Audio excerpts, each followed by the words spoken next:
lihat, tadi Pak Romadi di awal kan mengatakan ada konteks, ada situasi tutur. Nah, situasi tutur itu yang seperti apa Pak Romadi? Situasi tutur itu berarti kita paham betul situasi dan kondisi yang ada di lingkungan tuturan kita. Apa yang kita katakan kepada siapa, lawan tutur, partisipan, kemudian audien. Misalnya saya katakan saya sedang isi seminar atau workshop. Teman-teman kepada luar biasa, komunitas Ratu Lisa di seluruh Indonesia, komunitas Dek Lisa, dialog pendidikan, literasi bahasa dan sastra di seluruh Indonesia. Marilah semangat kita kuatkan komitmen untuk berbahasa yang baik, benar, dan santun. Stop ujaran kebencian, stop provokasi, stop propaganda. Dan ini semua bagian dari situasi tutur yang kita pahami di dalam kehidupan. Nah, kita masih ingat betul ya apa yang katakan Delheims 1972 tentang situasi tutur yang dikenal dengan speaking. Assalamualaikum warahmatullahi wabarakatuh. Perkenalkan, nama saya Nihla Izzatina Satra Alia dengan NIM K1223061 dari kelas A. Pada video kali ini saya akan menjelaskan contoh real dari teori yang diungkapkan oleh Delheims tentang speaking yang telah dijelaskan oleh Bapak Romadi. Nah, speaking ini paham betul ketika kita pahami model speakingnya Heims terkait dengan speaking ya. S-nya setting and scan. Ini tempat dan waktu terjadinya situasi terjadi di mana misalnya. Oh, di kelas pagi hari, senja. Pak Romadi selalu mengatakan kala senja mulai menuju keperaduannya. Banyak cerita yang tentu tidak bisa diungkapkan dengan kata-kata. Tapi disitulah senja mulai sirna. Nah, itu settingnya jelas, scan-nya jelas, situasi, tempatnya, waktunya.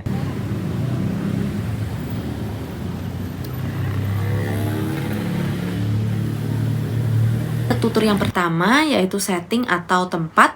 Saya dan ayah saya tadi sore pada pukul 5 pergi jalan-jalan keliling alun-alun Kota Pati, dan di sana kami mampir ke Masjid Agung. Tampak dalam video kondisi cuaca di daerah Kota Pati, khususnya di Masjid Agung itu sendiri tampak mendung dan beberapa kali turun gerimis. Jadi kami berdua memutuskan untuk masuk bercengkrama di dalam Masjid Agung tersebut. Nah, sekarang partisipan. Siapa pelakunya? Partisipan itu orang yang terlibat dalam percakapan. Bisa penutur, bisa lawan tutur, bisa partisipan. Ya, dosen mahasiswa, guru siswa, tetangga dengan tetangga, kemudian Pak Presiden dengan Menteri, Pak Gubernur dengan bupatinya. Ini menjadi bagian, atau misalnya Pak Tani dengan petani lain, atau misalnya penjual dengan pembeli. Nah, itu kita lihat dari partisipannya ya. Untuk situasi tutur yang kedua yaitu partisipan atau pelaku. Di sini untuk penutur yaitu saya sendiri, dan untuk lawan tutur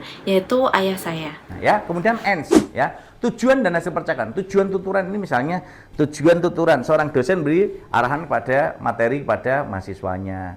Kemudian seorang penyuluh memberikan suluhan, materi, bimbingan kepada ini audiennya ya. Untuk selanjutnya yaitu ends atau tujuan. Jadi tujuan kami ngobrol bercengkrama di dalam masjid karena kami ingin mengisi waktu luang, dikarenakan pada hari ini tanggal 28 Desember 2025 adalah hari Minggu, di mana hari Minggu merupakan hari libur. Jadi kami memutuskan untuk menikmati hari libur ini di luar rumah dan mengobrol santai di dalam masjid begitu. Sequence. Nah, ini bentuk dan isi tuturan yang digunakan. Jadi misalnya seorang dosen menyatakan, teman-temanku yang pada luar biasa, mahasiswaku yang top markotop luar biasa, tugas ini silahkan dikerjakan secara mandiri dengan integritas yang tinggi, besok dikumpulkan tugasnya. Nah, ini jadi bagian dari sequence-nya. Selanjutnya adalah sequence, yaitu bentuk dan isi tuturan yang digunakan. Jadi kami mengisi obrolan dengan topik-topik yang santai seperti apa yang ayah saya lakukan. Ayah lagi ngapain? Lagi tuker ini undian poin akhir tahun. Oh. Kemudian kami juga mengomentari tentang anak-anak yang berlarian ke sana kemari. Kami mengobrol santai dengan topik-topik yang ada di lingkungan sekitar kita. Jadi dalam obrolan itu kebanyakan saya bertanya kepada ayah saya karena ayah saya memiliki lebih banyak pengalaman dan pengetahuan. Ya. K, nada, gaya atau semangat tuturan. Serius, santai, humoris. Ini bagian dari apa yang harus kita lihat bisa menjadi sebuah konteks. Karena apa? Di sini nada tegas dan serius beda. Oke, ya gitu ya. Oke, teman-teman hebat dan luar biasa, kita tampilkan penyanyi kita, Nicky Sinten.